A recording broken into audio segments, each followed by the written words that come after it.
The Book of Ruth, chapter 1. In the days when the judges ruled, there was a famine in the land. So a man from Bethlehem in Judah, together with his wife and 2 sons, went to live for a while in the country of Moab. The man's name was Elimelech. His wife's name was Naomi. And the names of his 2 sons were Mahlon and Chilion. They were Ephrathites from Bethlehem, Judah. And they went to Moab and lived there. Now Elimelech, Naomi's husband, died, and she was left with her 2 sons. They married Moabite women, one named Orpah and the other Ruth. After they had lived there about 10 years, both Mahlon and Chilion also died, and Naomi was left without her 2 sons and her husband. When Naomi heard in Moab that the Lord had come to the aid of his people by providing food for them, she and her daughters-in-law prepared to return home from there. With her 2 daughters-in-law she left the place where she had been living and set out on the road that would take them back to the land of Judah. Then Naomi said to her 2 daughters-in-law, "Go back, each of you, to your mother's home. May the Lord show you kindness, as you have shown kindness to your dead husband and to me. May the Lord grant that each of you will find rest in the home of another husband." Then she kissed them good-bye, and they wept aloud, and said to her, "We will go back with you to your people." But Naomi said, "Return home, my daughters. Why would you come with me? Am I going to have any more sons? Who could become your husbands? Return home, my daughters. I am too old to have another husband. Even if I thought there was still hope for me, even if I had a husband tonight and then gave birth to sons, would you wait until they grew up? Would you remain unmarried for them? No, my daughters, it is more bitter for me than for you, because the Lord's hand has turned against me." At this they wept aloud again. Then Orpah kissed her mother-in-law good-bye, but Ruth clung to her. "Look," said Naomi, "your sister-in-law is going back to her people and her gods. Go back with her." But Ruth replied, "Don't urge me to leave you or to turn back from you. Where you go, I will go, and where you stay, I will stay. Your people will be my people, and your God my God. Where you die, I will die, and there I will be buried. May the Lord deal with me, be it ever so severely, if even death separates you and me." When Naomi realized that Ruth was determined to go with her, she stopped urging her. So the 2 women went on until they came to Bethlehem. When they arrived in Bethlehem, the whole town was stirred because of them. And the women exclaimed, "Can this be Naomi?" "Don't call me Naomi," she told them. "Call me Mara, because the Almighty has made my life very bitter. I went away full, but the Lord has brought me back empty. Why call me Naomi? The Lord has afflicted me. The Almighty has brought misfortune upon me."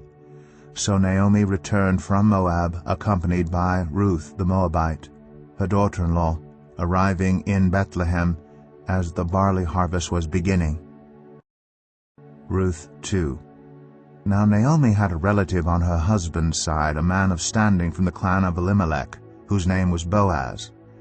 And Ruth the Moabite said to Naomi, "Let me go to the fields and pick up the leftover grain behind anyone in whose eyes I find favor." Naomi said to her, "Go ahead, my daughter." So she went out and entered a field and began to glean behind the harvesters. As it turned out, she was working in a field belonging to Boaz, who was from the clan of Elimelech. Just then Boaz arrived from Bethlehem and greeted the harvesters. "The Lord be with you." "The Lord bless you," they answered. Boaz asked the overseer of his harvesters, "Who does that young woman belong to?" The overseer replied, "She is the Moabite who came back from Moab with Naomi. She said, 'Please let me glean and gather among the sheaves behind the harvesters.' She came into the field and has remained here from morning till now, except for a short rest in the shelter." So Boaz said to Ruth, "My daughter, listen to me. Don't go and glean in another field, and don't go away from here. Stay here with the women who work for me. Watch the field where the men are harvesting and follow along after the women. I have told the men not to lay a hand on you, and whenever you are thirsty, go and get a drink from the water jars the men have filled. At this she bowed down with her face to the ground. She asked him, "Why have I found such favor in your eyes that you notice me, a foreigner?" Boaz replied, "I've been told all about what you have done for your mother-in-law since the death of your husband, how you left your father and mother and your homeland and came to live with a people you did not know before. May the Lord repay you for what you have done. May you be richly rewarded by the Lord, the God of Israel, under whose wings you have come to take refuge." "May I continue to find favor in your eyes, my lord," she said.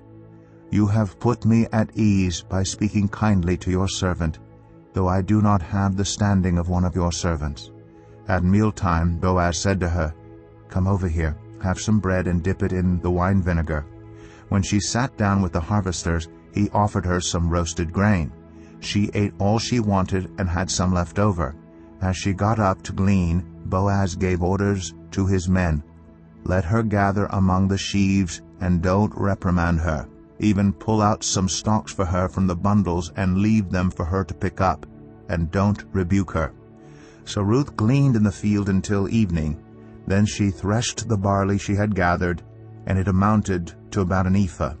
She carried it back to town, and her mother-in-law saw how much she had gathered. Ruth also brought out and gave her what she had left over after she had eaten enough. Her mother-in-law asked her, "Where did you glean today? Where did you work? Blessed be the man who took notice of you." Then Ruth told her mother-in-law about the one at whose place she had been working.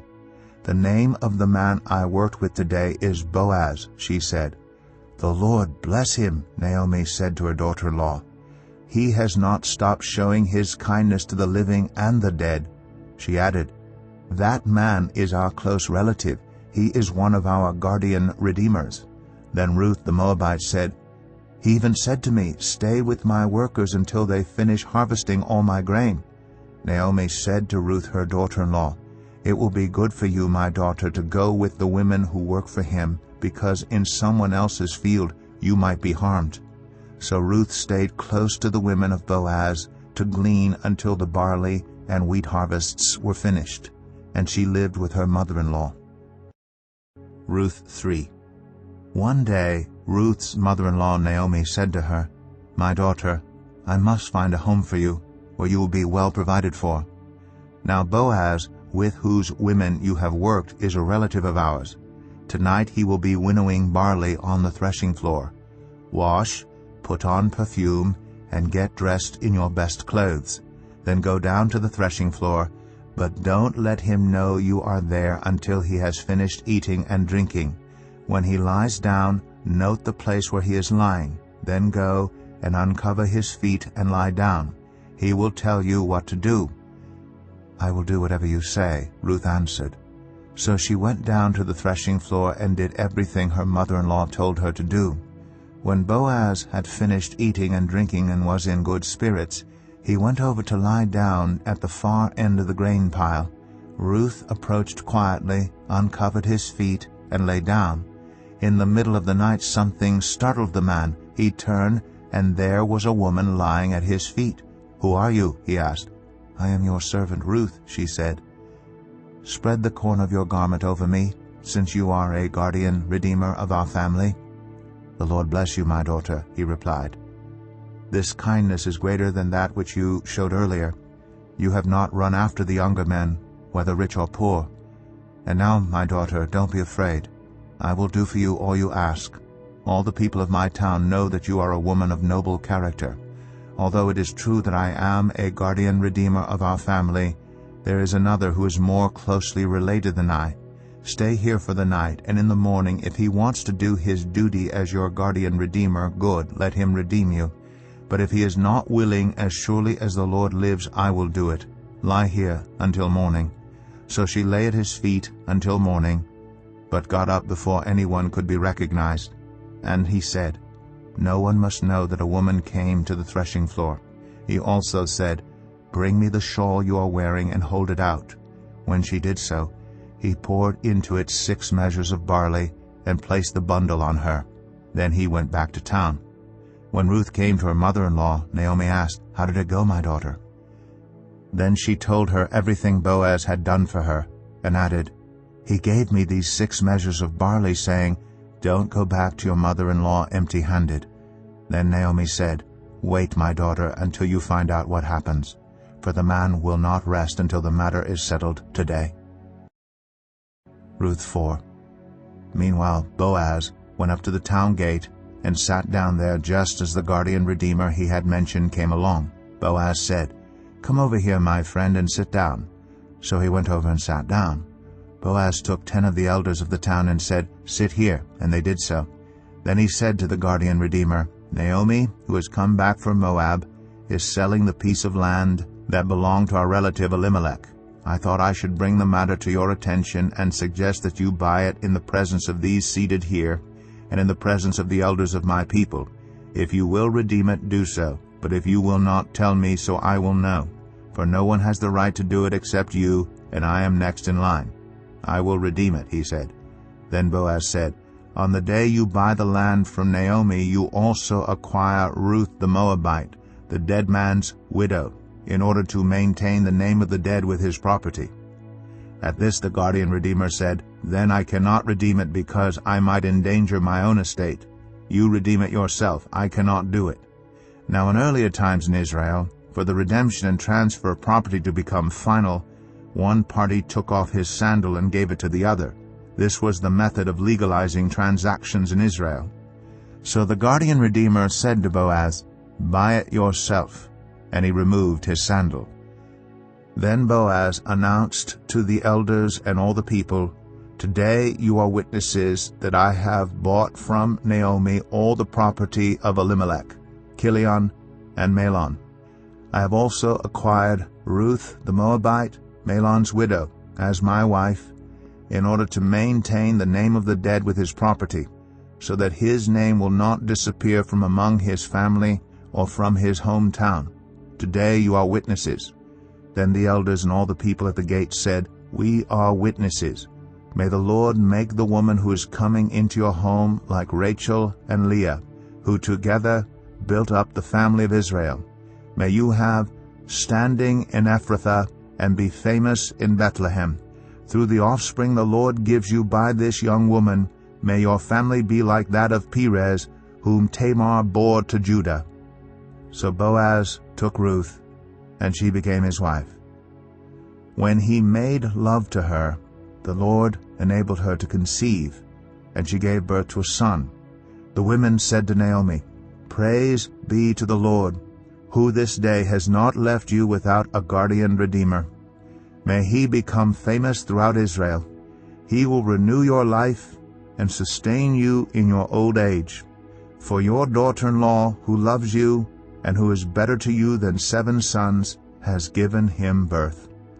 Then Naomi took the child in her arms and cared for him. The women living there said, "Naomi has a son," and they named him Obed. He was the father of Jesse, the father of David. This then is the family line of Perez.